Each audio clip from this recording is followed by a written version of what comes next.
Have you ever had that moment? You know exactly what you should be doing to be healthy, but you find yourself doing the complete opposite?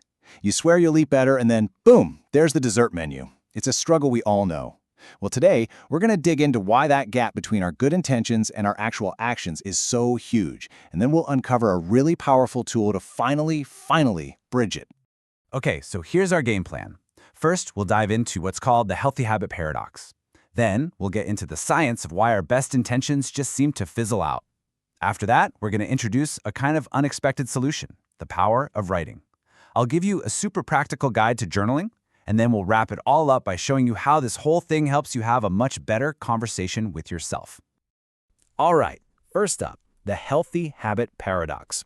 This is all about that crazy disconnect between how simple health advice sounds and just how ridiculously hard it can be to actually follow in the real world. So, on one side of the ring, you've got this super clear, sensible advice from groups like the World Health Organization. Limit intake of sugars. Simple, right? But then, on the other side, you've got that loud, powerful voice in your brain screaming, yeah, but that slice of cake looks so good right now. And that right there, that's the battle we're all fighting. So why does the cake win so often? It's not because you have weak willpower, I promise. The answer is actually hardwired right into our brains. To really get this, we've got to look at this fascinating field called behavioral economics. It basically throws out the idea that we're always rational. It's this cool mix of psychology and economics that explains why we constantly make these short-term choices that totally sabotage our own long-term goals. Behavioral economists talk about this like there's a battle between two different versions of you. First, you've got the planner. That's your rational, future-looking self. It's the you that sets goals, makes New Year's resolutions, and buys vegetables. But then there's the doer. The doer lives completely for the now. It's impulsive, it wants immediate gratification, and it's the part of you that eats the cake. And the doer has a secret weapon. It's a little quirk in our thinking called present bias. See, our brains are wired to think that a reward we can get right now is way more valuable than a bigger, better reward we have to wait for. That small, guaranteed hit of pleasure from dessert today feels so much more real than the abstract idea of being healthier a year from now. And it's not just about temptation. Think about it. All day long, you're making decisions. What to wear, what to eat, what email to answer first. Every single one of those decisions drains a little bit of your mental battery. They call it decision fatigue. And what that means is, by the end of the day, your self-control muscle is just plain worn out, making it so much easier to give in to whatever's easy. So, our brains are wired to want stuff now, and our self-control is a limited resource. Sounds kind of tough, right? But here's the good news. We can fight back, and the tool we're going to use is really powerful, but honestly, it's often overlooked. It's writing. So, the big question is, how do we give our inner planner a megaphone? How do we strengthen that long-term thinking and get a handle on that impulsive doer? The answer is journaling. Now, I know what you might be picturing, a little diary with a lock and key, but we've got to get past that stereotype. As the Positive Psychology program puts it, this is not just for tweens. It's a serious, scientifically backed tool for anyone who wants to make a change. And look, this isn't just some feel-good idea. The science behind it is pretty solid. Studies have shown that journaling can actually boost your mood, reduce symptoms of depression, improve your memory, and even help people process traumatic events. It's a legitimate tool for a healthier mind. Okay, so maybe you're willing to give it a shot, but how do you actually do it so it works? Just scribbling down random thoughts might not cut it. So here's a simple, structured method you can use literally today. To make this whole journaling thing really effective and easy to remember, we're going to use a great little acronym from the Center for Journal Therapy, and that acronym is WRITE. So here's how it works. WOOT is for what, as in, what do you want to write about today? R is for review and reflect. Just take a deep breath, get centered. I is for investigate. This is where you just start writing. Don't censor yourself, just let it flow. T is for time yourself. Set a timer for 5 or 10 minutes so there's a clear end point. And finally, E is for exit smart. Read back what you wrote and pull out one key idea or takeaway. And hey, to really set yourself up for success, here are a few extra tips. Try to find a quiet spot where you won't be interrupted. Give yourself a minute to just sit with your thoughts after you're done. And this is a big one. Keep it for your eyes only. That's what gives you the freedom to be totally honest. And please, don't worry about spelling, grammar, or rambling. That's part of the process. Okay, let's bring this all home. How does the simple act of writing in a notebook connect back to that epic battle we talked about, the planner versus the doer? This is the magic of it. Journaling is how you give your planner a workout. When you write, you're forced to take those vague, impulsive feelings from the doer and put them into actual words. You start to see the patterns. You spot the triggers. You can finally see all the sneaky excuses your doer uses to get its way. You're basically shining a spotlight into the corners of your own mind. I love this quote from 𝗏𝗏𝗶𝘀𝗵𝘆 because it just nails it. Journaling isn't about logging your day. It's about creating a space where you can finally have a real, honest, and thoughtful conversation with yourself. So there you have it. You get the internal struggle, you see the science behind it, and now you have a real practical tool you can use. The only thing left to ask is, what's the first conversation you're going to have? Welcome to the deep dive. So look, you're here because you've already gotten the message. You know that eating well and moving your body is good for you. What you need now is the scientific shortcut.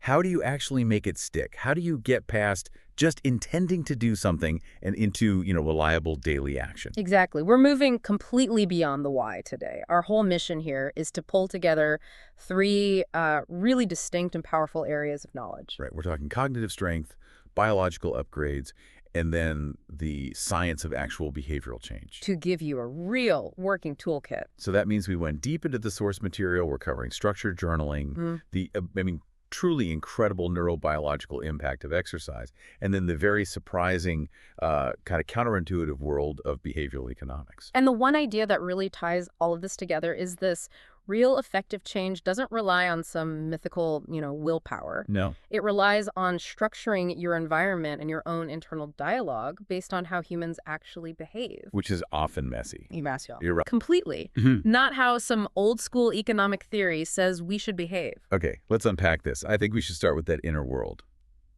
When I say the word journaling, I think a lot of people immediately picture, a diary. Sure. But the sources we looked at define a really highly structured practice. It's so much more powerful than just a brain dump. It really is. And it's not just for, teenagers or writers. It's for anyone who's looking for a better quality of life. And what's fascinating is the neural teamwork involved. The act of writing itself forces the analytical, the rational left side of your brain to engage. It has to focus on structure, on words. Okay, so it gives the left brain a job to do. Right. And when that left hemisphere is occupied, the creative, expressive right side gets the freedom to just wander and process emotions. That structured release is what really boosts your daily well-being. And the proven benefits, they're not small. We're talking about studies that show structured journaling boosts your mood, your overall sense of well-being, and it can actually reduce symptoms of depression. And they've measured this even right before a huge stressor, like a big exam. And for people dealing with something much heavier, say, trauma. The effects are even clearer. Expressive writing significantly reduces those really difficult intrusion and avoidance symptoms that come with trauma. But wait a second, how does that work? Isn't writing about a painful memory just forcing you to relive it? That is the exact question the researchers are asking, and they've proposed a few key mechanisms. The first one is, it's pretty straightforward. Okay. Writing helps you finally confront emotions you've been working hard to suppress. Just lifting that burden of inhibition, it lowers your total stress load. So you're not fighting yourself internally all day. Exactly. Another path is cognitive. It helps you shape these really difficult events into a coherent story, a narrative that makes sense. You're organizing the chaos. Precisely. And a third idea is exposure. That by repeatedly and safely writing about it, you might be causing an emotional extinction, kind of dialing down the negative charge of the memory over time. This is where it gets really surprising for me. The physical effects. Our sources are citing studies that suggest this kind of writing can actually strengthen your immune system. It can lower your blood pressure and lead to better sleep. That's a huge physiological return for, 10 minutes a day? But the key word here is structured. That's the thing to remember. A simple brain dump might feel good in the moment, but it doesn't have that same long-term strategic benefit. Okay, so you need an approach. You need an approach. And that's where this acronym, WRITE, comes in as a kind of toolkit. So W is for what? You define your topic. What are you actually focusing on? Current thoughts, feelings, a goal you're striving for. Then R is for review or reflect. This takes a little mindfulness. The rule here is to start your sentences with I statements. Like, I feel or I think. Exactly. And you keep them in the present tense, today, right now. It grounds you in the moment. I is for investigate, which basically just means keep the pen moving. If your mind wanders, you just gently bring it back. T is for time.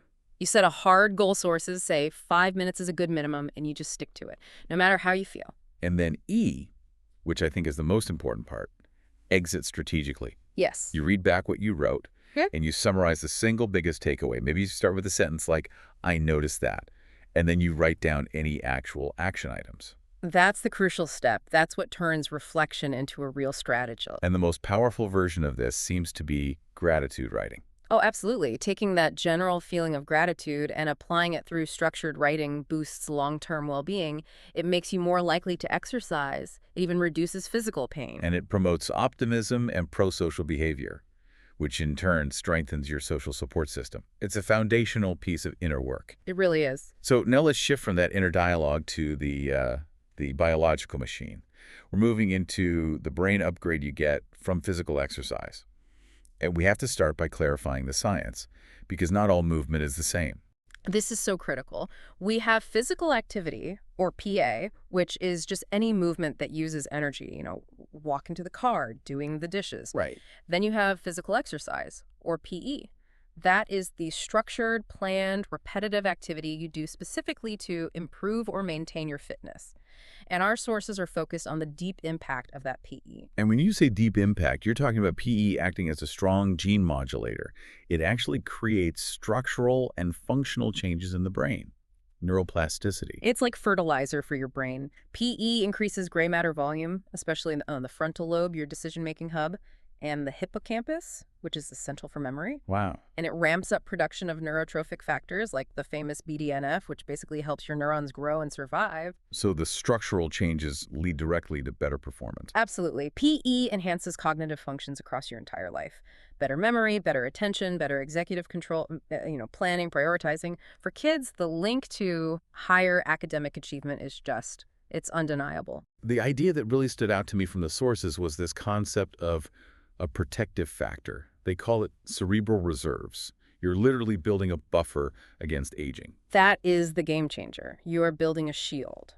And it has two parts. Brain reserve, which is physical, the size and density of your neurons, and then cognitive reserve, which is about efficiency, how well your neural circuits talk to each other. And PE builds both. PE is one of the most powerful ways to build both types of reserve. And then beyond just the hard cognition, there are the psychological benefits. Oh, huge. Regular PE is so strongly linked to reductions in depression that it's now used as a standalone treatment. Even short bursts of exercise can reduce anxiety. And that's a biological thing, right? The mood boost is real. It's biological. PE increases neurotransmitters like serotonin and those feel-good beta endorphins. So what's the most effective way to get these benefits? Is it all about running? Well, chronic aerobic exercise, moderate to high intensity, gives you major sustained benefits. But what's interesting is that high-intensity exercise, a quick, hard effort, actually gives a bigger boost to cognitive function and releases more BDNF. Huh. But you can't dismiss things like yoga. Anaerobic activity also really positively affects your mood, especially when you combine it with rhythmic breathing and just, actually enjoying it. Okay, so we've covered the inner self-awareness from journaling and the biological engine from exercise. But here's the sticking point for so many people. Even with all that, why do we still struggle to stick with habits? Why do we keep falling off the wagon? This is where we need to pivot to the science of systematic change. This failure to stick with it is precisely why behavioral economics exists. But first, let's just quickly touch on the traditional rational framework, the stages of health change. Right, the models that are useful for diagnosing where you are. It starts with contemplation, and just thinking about it, listing the pros and cons. Then you move to preparation. You've decided to do it. You're setting specific goals. I'm going to walk for 10 minutes 3 times a week. You're planning for roadblocks. Then action, that's the first 6 months. You're tracking your progress, using rewards, and then finally, maintenance, where it's become a routine and you're just trying to keep it from getting stale. Now, that all sounds perfectly logical. The problem is, if we all just moved through those stages rationally, we'd all be in perfect health. Right. We systematically deviate from that path, and that's where behavioral economics, or BE, comes in. It's a descriptive theory. It explains why we fail to follow those logical steps. Because our decision-making is flawed, but it's predictably flawed. So what are the key flaws we have to account for? There are three big ones. The first is bounded willpower. This is just our basic lack of self-control. It's often called present bias. Meaning we overvalue what's happening right now. Drastically. We'll take a small pleasure now over a huge reward later. It's why we hit the snooze button. It's why we skip the gym. It's why we put off that doctor's appointment. Okay, what's the second one? Bounded rationality. We don't sit there and calculate the perfect outcome for every choice. We just don't have the mental bandwidth. So we use shortcuts, we satisfy, so we pick what's good enough, not what's optimal. We're on autopilot. A lot of the time, yes. And the third is bounded selfishness. We're not just motivated by pure self-interest, social norms, peer pressure, altruism. These things have a huge influence on our behavior. Which brings us to the final and maybe most practical segment. How do we actually use these flaws, these predictable biases, to design systems that make good habits easier to stick to? Let's start with that big one, bounded willpower and the present bias it causes. The I'll do it tomorrow problem. Exactly. And that's made worse by something called ego depletion. Your willpower, it's like a muscle. It gets tired, face too many choices during the day, decision fatigue, and by the evening, you're going to make the easy, lazy choice. So how do we fix this? How do we stop caving in the moment? We can use what are called commitment contracts. These are basically tools you use to restrict your own future options. You overcome temptation before it even shows up. So that's like prepaying for a non-refundable yoga class. Precisely. Or using a site like _𝗏𝗏𝗏𝗏 where you literally put your own money on the line. Another way is with immediate incentives. Since we're so bad at waiting for rewards, even a small, immediate reward can make a huge difference. Okay, next bias. Let's talk about mindless behavior, especially around food. We get anchored by these external cues, right? Like the size of our plate. And we eat way more than we realize. The solution is to change the choice architecture. Change the environment itself. Like using those portion control plates. Yes. They suggest a default serving size. They create a better, smaller anchor. And in trials, they lead to significant weight loss. There's a great real-world example of this from Buenos Aires. They just removed all the salt shakers from restaurant tables. Right. You can still get salt. You just have to ask for it. But by removing it as the default, they're using our own laziness, our status quo bias, to nudge an entire city toward consuming less salt. It's brilliant. We also have to deal with the problem of limited attention. We just forget or we procrastinate on those one-time things like getting a flu shot or a cancer screening. And the fix here is using what they call channel factors. Tiny little details that make a massive difference in whether people follow through. There's this amazing study. Students got a message about getting a vaccine, and something like 3% went. But for another group, they got the same message, but with a campus map with the clinic circled on it. And they were asked to just plan a specific time to go. And the compliance rate jumped 9 times, just from those tiny planning details. Finally, we have to talk about policy framing and loss aversion. We hate losing things much more than we enjoy gaining them. So those generic eat healthy campaigns are basically useless. They're very easy to ignore. We need to frame messages around what you stand to lose if you fail to make a healthy choice. That's what grabs our attention. So using really vivid negative warning labels on processed food or counter-advertising like the anti-smoking campaigns, you make the loss feel immediate and real. That's how you fight a present bias brain. You present the loss right now. We have covered a huge amount of ground here today, really pulling together psychology, neurobiology, and economics. And what's become clear is that real lasting adherence to health habits comes from this intertwined 3-part strategy.